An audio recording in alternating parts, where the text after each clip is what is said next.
Et alors je vais vous le montrer avec une petite comparaison rapide. Imaginons que je prenne le volume d'air de cette salle, qui n'est pas très loin en ordre de grandeur de représenter un cube de 10 mètres de côté. Imaginons que je le fasse souffler à 80 km/h, ce qui représente au choix pour les méridionaux un bon Mistral ou pour les marins 45 nœuds de vent. Et je fais passer ça dans une éolienne. Si je fais passer dans une éolienne ce vent, ça va me mettre mon éolienne en action et me fournir de l'électricité. Donc cette électricité est une énergie, je peux la compter. Eh bien, la quantité d'électricité que je récupère avec 1000 m3 d'air à 80 km/h qui passe dans l'éolienne, c'est la même que la quantité d'énergie que je récupère en faisant brûler 3 ml de pétrole. 3. Pas 3 tonnes, pas 3 litres, pas 30 litres, 3 millilitres. 3 tout petits millilitres. En ce qui concerne la quantité de travail humain à investir, à votre avis, est-ce que c'est plus simple d'aller faire un trou dans le désert saoudien et de faire sortir 3 millilitres de pétrole? Ou est-ce que c'est plus simple de construire une éolienne, d'attendre que le vent souffle et de récupérer l'électricité qui en sort? Eh bien, la réponse est dans les prix, puisque l'argent ne paye que les hommes. Si vous utilisez une éolienne, vous allez, en Europe, payer votre kilowattheure d'électricité de 6 à 8 centimes en sortie d'éolienne, et à ce prix-là, il y a court quand il y a du vent. Quand il n'y a pas de vent, le vidéoprojecteur ne fonctionne pas. Bon, alors je peux gueuler un peu fort, il n'y a pas de micro, c'est pas grave. Je peux faire avec les mains, sans vidéoprojecteur. Mais par contre, pour tous ceux d'entre vous qui sont venus en métro, il n'y a pas de métro non plus. C'est un peu plus enquiquinant.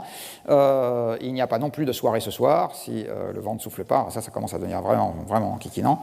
Il n'y a pas de réveil demain matin, enfin, s'il marche à l'électricité. Voilà, il y a le frigo, on peut pas refroidir les bières, enfin, c'est une catastrophe. Donc, s'il n'y a pas de vent, le système s'arrête. Si vous voulez que le système ne s'arrête pas quand il n'y a pas de vent, vous devez rajouter le coût du stockage. Et alors, à ce moment, vous multipliez en gros par 3, des fois par 6. Donc, l'ordre de grandeur du kilowattheure stocké avec du vent, c'est quelques dizaines de centimes.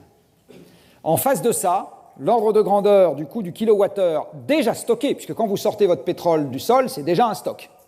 À ce moment-là, vous pouvez déjà vous en servir aujourd'hui, demain, après-demain, la semaine prochaine ou à 3 heures du matin, exactement comme ça vous chante.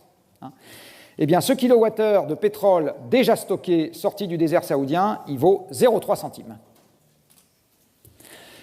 Donc, entre le coût d'un kilowattheure extrait du vent, source diffuse, c'est pas dense, l'air, 1,2 kg par mètre cube, c'est vraiment pas dense, et le coût du kilowattheure sorti d'un puits de pétrole saoudien, eh bien, vous avez un facteur de l'ordre d'une centaine sur le coût de mise à disposition d'un kilowattheure stocké.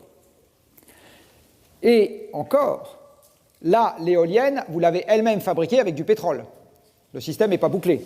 C'est-à-dire que pour fabriquer l'éolienne, vous avez bénéficié d'un système industriel très performant qui vous a fait l'extraction du cuivre de la mine, l'extraction de la bauxite de la mine, l'extraction du minerai de fer de la mine, la métallurgie amont, l'assemblage de tout ce bastringue, le transport, le plot en béton pour l'ériger, etc. Donc tout ça a été fait avec des combustibles fossiles. Si vous deviez faire tout ça avec d'autres éoliennes, c'est pas complètement sûr que le prix de l'éolien serait toujours de 6 à 8 centimes le kilowattheure. On peut prendre les paris. Mon pari, c'est que ça vaudrait un peu plus cher. Donc même en faisant l'éolienne avec des combustibles fossiles, eh bien, vous vous rendez compte que vous avez un facteur de quelques dizaines à une centaine entre un kilowattheure sorti du vent et un kilowattheure sorti d'un puits de pétrole facile. Et ça, c'est irrémédiable parce que c'est de la physique.